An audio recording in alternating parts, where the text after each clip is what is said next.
Welcome to As I Live and Grieve, a podcast that tells the truth about how hard this is. We're glad you joined us today. We know how hard it is to lose someone you love and how well-intentioned friends and family try so hard to comfort us. We created this podcast to provide you with comfort, knowledge, and support. We are grief advocates, not professionals, not licensed therapists. We are you.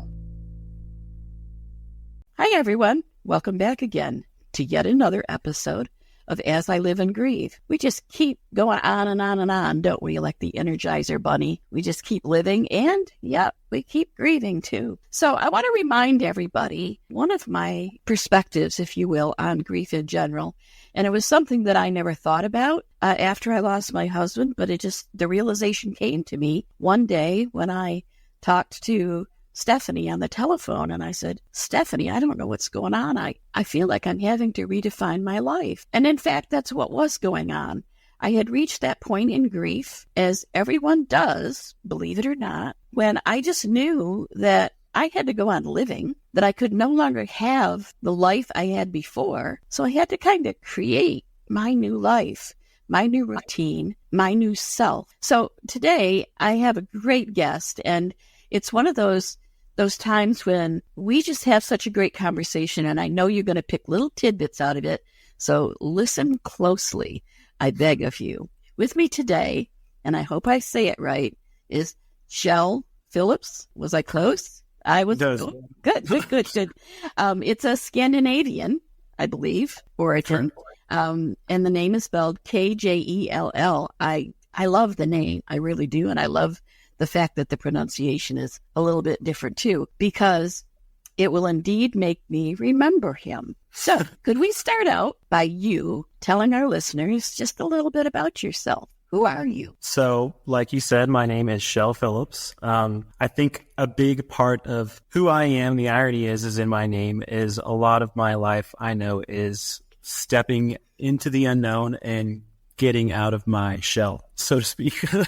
There you go. And my journey has been very much a search. That's what my passion has been about, searching for my understanding, my purpose, my passion. I've wanted to know why I'm here, what I'm meant for, and how I can utilize that understanding to fully live my life, to contribute not just to the people around me, but to the world, to make a difference. Because I've always believed in magic. I've always believed that there's more to meet the eye, more than what we're told. And that the more we understand this magic of the universe as well as ourselves, the better our lives and the world will be.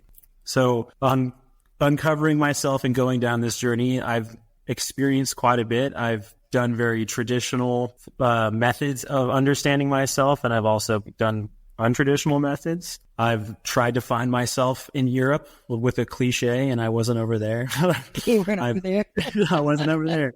I've searched different modalities. I've done personal development. I've done a lot of different things, and all these things definitely helped uncover parts of myself, help me understand myself more, but it never was really enough. I always felt this feeling of being lost and wanting to be found. And it didn't matter how many people were around me that did seem to understand me and wanted to be around me and loved and supported me. I still felt this feeling of being lost. And it wasn't until January of 2023 where I met my two mentors, Vince and Mary Kramer. They offered a program online that was right up my alley. And there's something about this program that I was like, I think this is finally going to be what I've been looking for. I'm finally going to have these answers. And not only was I correct about finding my answers and finding the answers I was looking for myself, but I found an opportunity of a lifetime to become someone to support other people in uncovering their answers and understanding and experiencing themselves for who they are. So after finishing the program, I was offered an apprenticeship to move to Colorado Springs with Vince and Mary Kramer. And at the time, I was currently living in California. So at the drop of a hat, I packed up my car and I moved to Colorado Springs, and I met them in person for the first time on the day that I moved into their home. And for the past year and 8 months or so, 6 months, basically a year and a half, I've been living with them, training with them, being mentored by them. I've been fully immersed in their work, and it's been more than I can express. The gratitude I have for this experience and the magic that I felt in this whole experience is hard to describe. one of the main reasons I felt compelled to join the show was not only because I've experienced grief and sudden loss from my oldest brother passing away from a motorcycle accident in 2014, but actually very recently, my main mentor, Vince Kramer, had passed away in a very sudden way as well. On June 12th, he had a bilateral pulmonary embolism, which no one was expecting this, especially me. We were very much in the works of doing a lot of things. But both times I've experienced these sudden tragedies and loss, I've intuitively known, like you said before we actually hopped on the call, you knew that there was like, what am I doing? It gave me a chance to look at myself and life in a completely different way. And it wasn't until now working with Vince and Mary that my understanding is when tragedy like this happens for us, it's truly a wake-up call, and it's waking us up to who we really are. It's that we're being asked by universe, by our higher selves, by our souls to look at ourselves in a different way, and we're being called to grow and expand and use the trauma, use the tragedy, and use the grief, and come out on the other side more aware of ourselves, stronger, and just also making a bigger difference in the world, which I think you perfectly demonstrate with what you've done with this podcast. You took your grief and you created something beautiful to help support other people.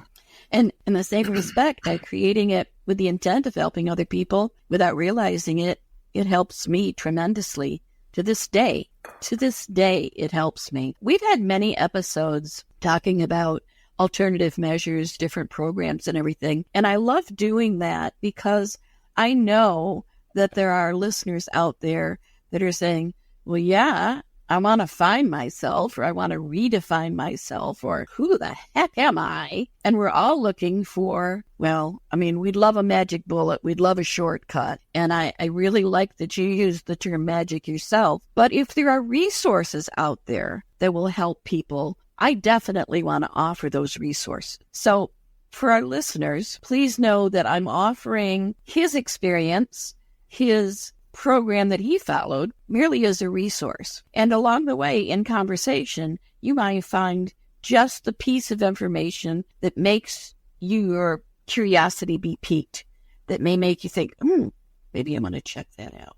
So first of all, let me ask you, is there a name for this program that you went through? So the company that I work with is called Purpose, Meaning, Joy.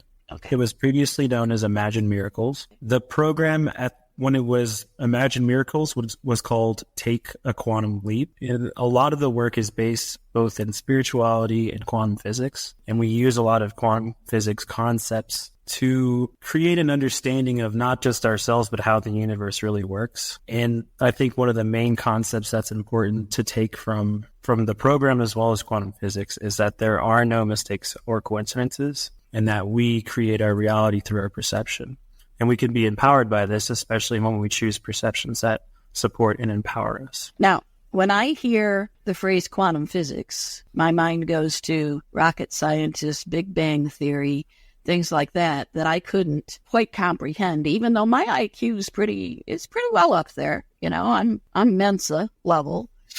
But for me, quantum physics is scary. Are these concepts easy enough to understand? How do you learn about them? How do you hear a concept and then gain the belief that it's true? I see. So that's a challenge because, all beliefs, ironically, are true, but they're also not.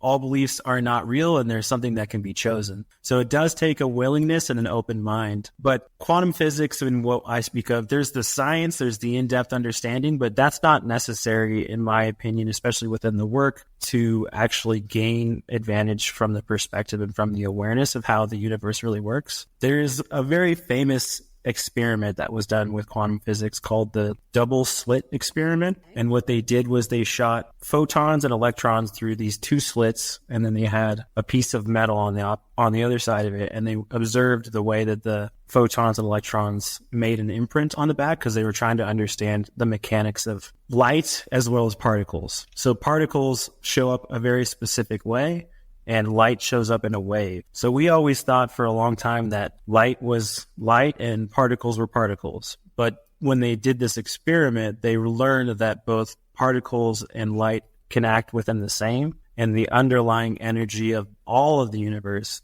are waves, which is light. So we're all made up of this light energy, one source energy, which many people can call the universe, source, God, whatever you want to call it. But the understanding that we're all made up of one energy is like we're all connected.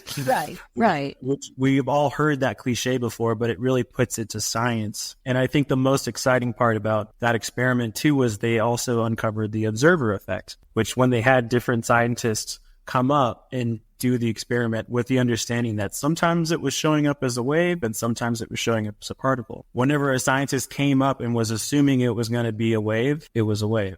Whenever a scientist came up and was assuming it'd be a particle, it was a particle. And this is the basis of matter and energy changes once it's observed. And not only that, once they put sensors on the two slits and they wanted to know which slit is it going through. As soon as they put focused energy through a device onto the slits and shot the photons through, every single time it showed up as particles, which means as soon as we focus our energy, focus our attention on energy, it starts to materialize because particles is matter. So we truly create our reality. As soon as we start to focus on something, it starts to materialize. It goes from light energy into particle into matter. And that's really exciting to know that just by focusing our attention and depending on how we focus our attention, we're literally materializing a reality right before our eyes. All right. Is part of this program taking a course in physics? No, I'm giving you, I'm trying to give you the Cliff Notes. Oh, and that's good. That's fine. For me, I've gone from curious to fascinated now. Okay. We specifically stated at the beginning, like, you don't need to understand all of the mechanics of this to benefit from it. And we do try to give examples of how these mechanics work in real life without you having to go and look at all the research. All right. Because it really isn't necessary. But it does take an open mind. You can't just, certain people are going to want, like me, just because, not because I'm closed-minded, but also because I'm very intrigued. I did a lot of research into what I was learning just because I was excited about what it really meant. Yeah, and I think I'm kind of like-minded because, when we first started the podcast, I would have some guests on that talked a lot about energy. And I know we had one guest in particular that talked about, and she was from Great Britain, so this is something I think there probably was trending more in Great Britain than it was in the States. But she talked about the energy alignment method. And she talked about, our bodies are filled with energy. Mm-hmm. And I have always said I'm a natural born skeptic. I need some type of scientific basis. I need some type of proof.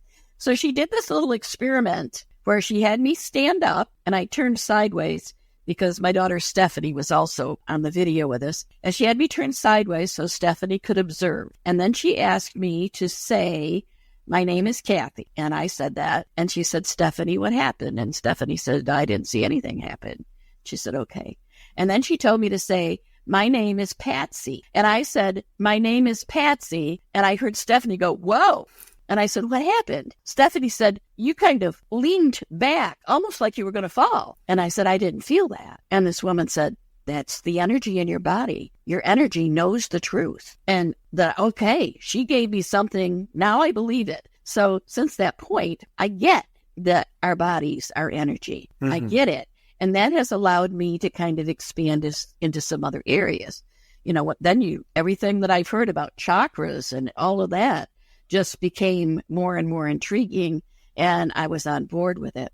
So it sounds like this program might be similar in that respect. But I expect that there are going to be some principles that you're just going to have to accept and move forward so that you can see that it will help you. Because If you go in as a skeptic, you're probably not going to benefit. So what you said about having an open mind is accurate. Am I on the money there? You're very on the money. We actually in the orientation class, we specifically go over a lot of these concepts, and we also say, if you think you know, you affect what is. So by going into if you go into it with the presumption that you already know, then you do. What you already know is what you know, and you're not going to change that. Yeah. And you don't know what you don't know. So that's the thing is if you approach it with a very childlike, curious mind and the willingness to set things aside, not necessarily let things go. Because another part of the new paradigm is what we call it in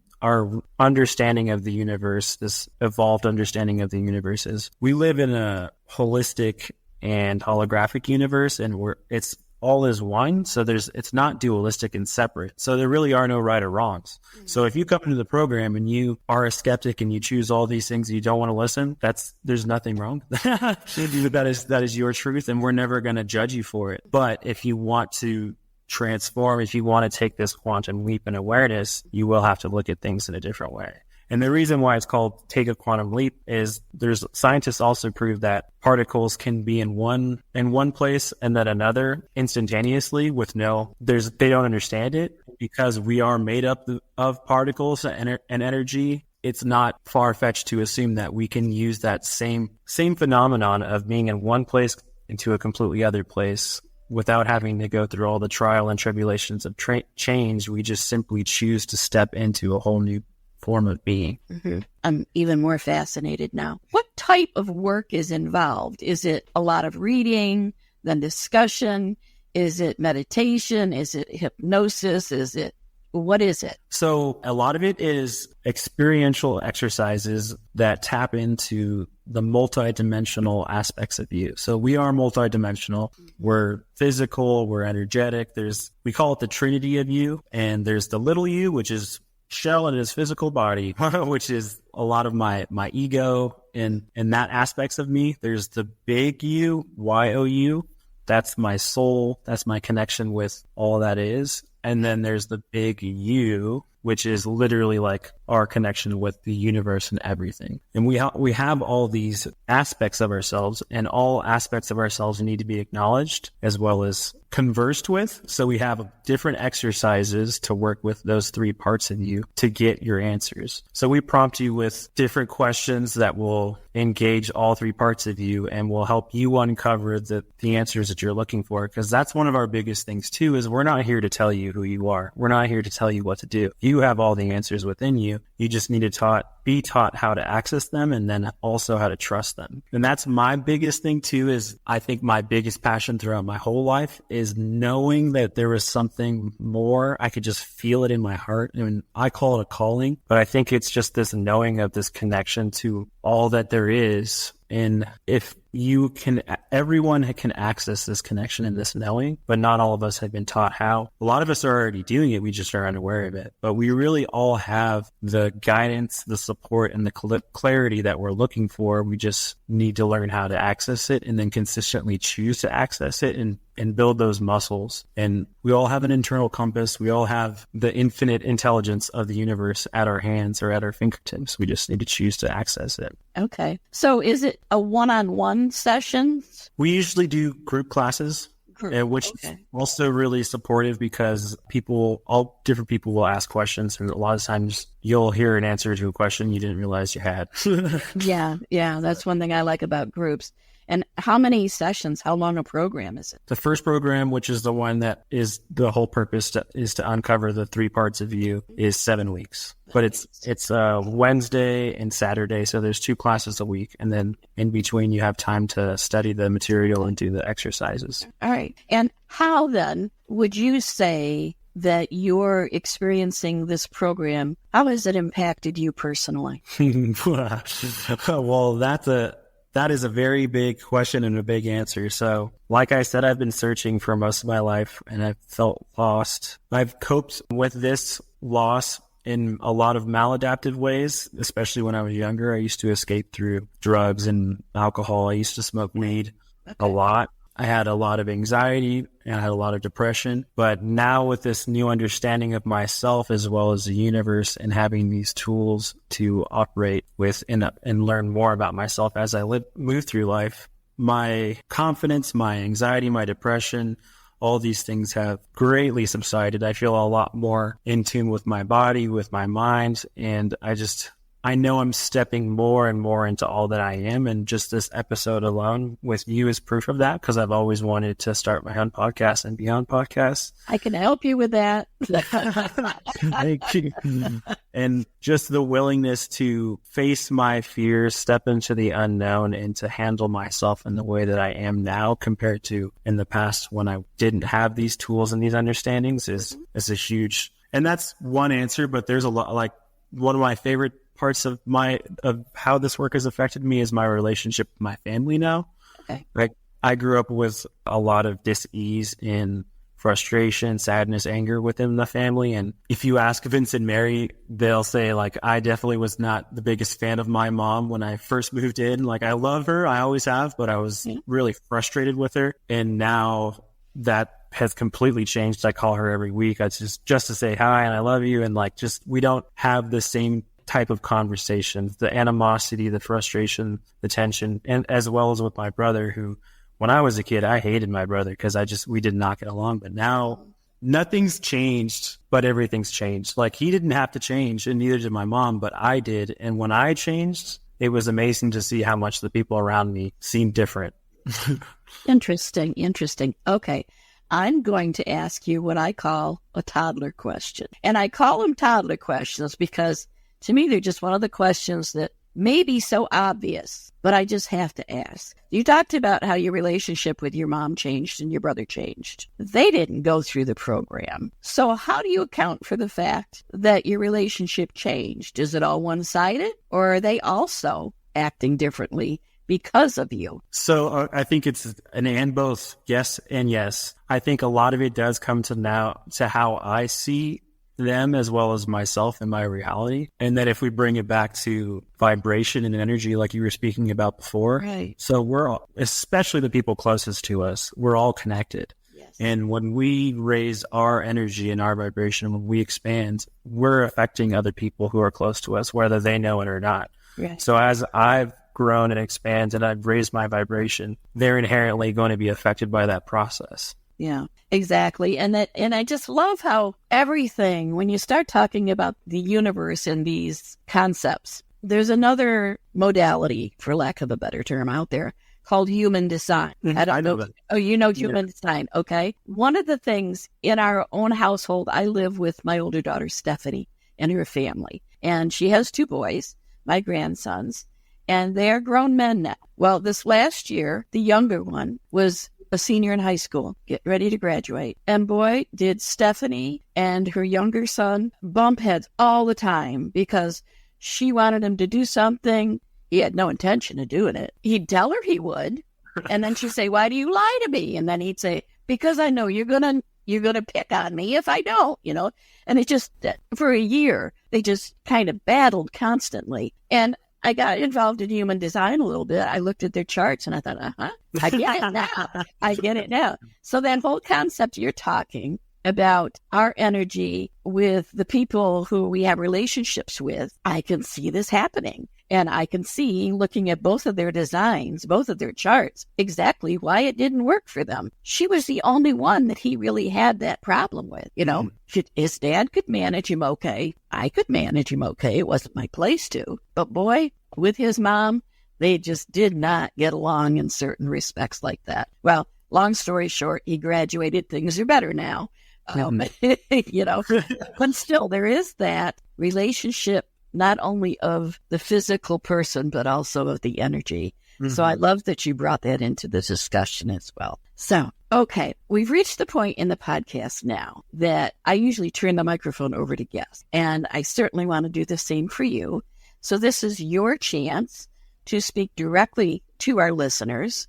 We do have listeners around the world, so keep that in mind, and just talk to them directly without me interrupting you with questions or toddler questions. So the floor is yours. Thank you so much. Well, I do want to bring it back to the whole theme and energy of this show, which is in relation to grief. And I want to bring it back to the idea that we can use our pain as a catalyst for transformation and for change. And when we understand that things do happen for a reason, and we get to choose these reasons.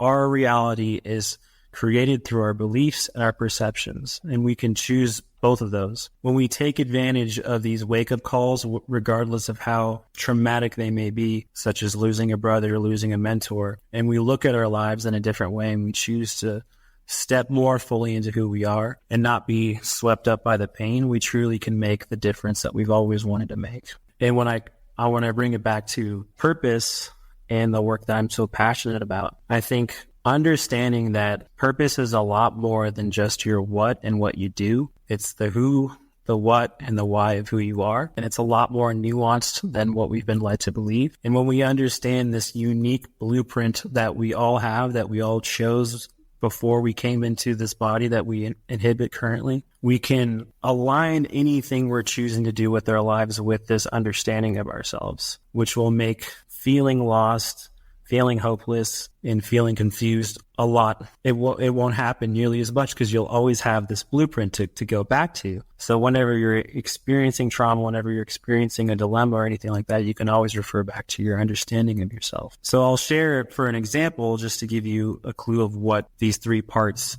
are and what they can look like. So they're statements more or less. And you chose these statements, you chose all this as an energy. So me as an energy, the who of who I am, which is what we call quintessence. My real concentrated essence and real is whimsical inspiration. So if I'm being anything other than whimsically inspiring, if I'm trying to put on a mask, or if I'm in an environment that doesn't allow me to be whimsically inspiring, I'm not being true to myself. I'm not allowing myself to be the light that I am. And I'm not going to make the difference or really allow others to be the light that they are, because we're all meant to be fully expressed.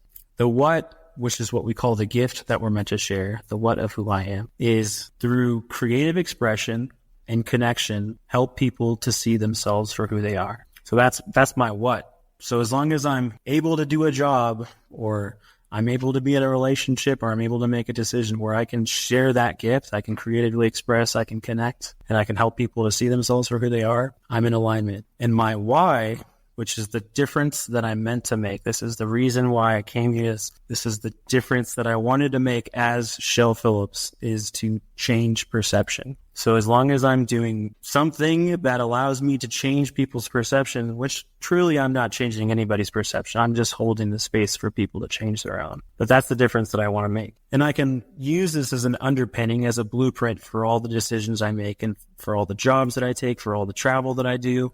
And it just keeps me grounded, and it makes things a lot more sense. My favorite thing that I've realized recently is that everything in the natural world has a purpose. A tree is a tree for a reason. A bee is a bee for a reason. And when those things are themselves, which they don't seem to have to question that, because they're not like humans, they don't have this existential crisis. But when they are being themselves, what do? They create abundance, they create harmony, they create unity. They feed into the natural world. We are no different, except in the sense that we are all unique, but we all have a reason for being here, and we're all meant to live this reason. And the more we can understand ourselves and this reason for being here, the better not only our lives will be, but the better that the world will be. And if you want to get in contact with any of the work that I'm sharing, I highly recommend checking out my mentor's book, Awakening Through Moments of Choice, which is available on Amazon. I think there's actually a really good deal right now for audio. We have our website, which is purposemeaningjoy.com.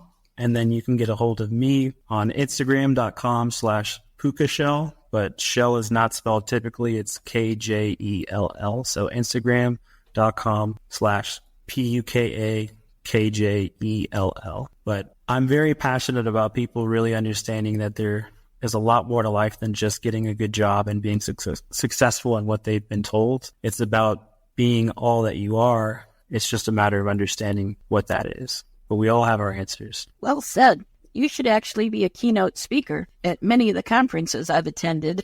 You're very well spoken. You're very eloquent. As always, listeners, all of Kjell's contact information will be in our podcast notes and on our website as well. So don't worry about trying to remember, or if you started to write it down and didn't finish, don't worry about it. You just have to go there and find it. If for some reason you can't reach him, just reach out to me, and I will make sure that he has your contact information and can get back in touch with you. The last thing I want to say is none of us can cure grief. And all of our well-intentioned friends that tell us to, come on, just, get on with it. Get on with your life. Well, they don't mean it to hurt us. But what they're trying to say is that you still have purpose in this life. You didn't die. Someone you love died. And that's certainly a tragedy, and no one's asking you to just put that behind you and forget about it. But you have probably heard me say on this podcast many, many times that for all I've gone through, probably similar to what many of you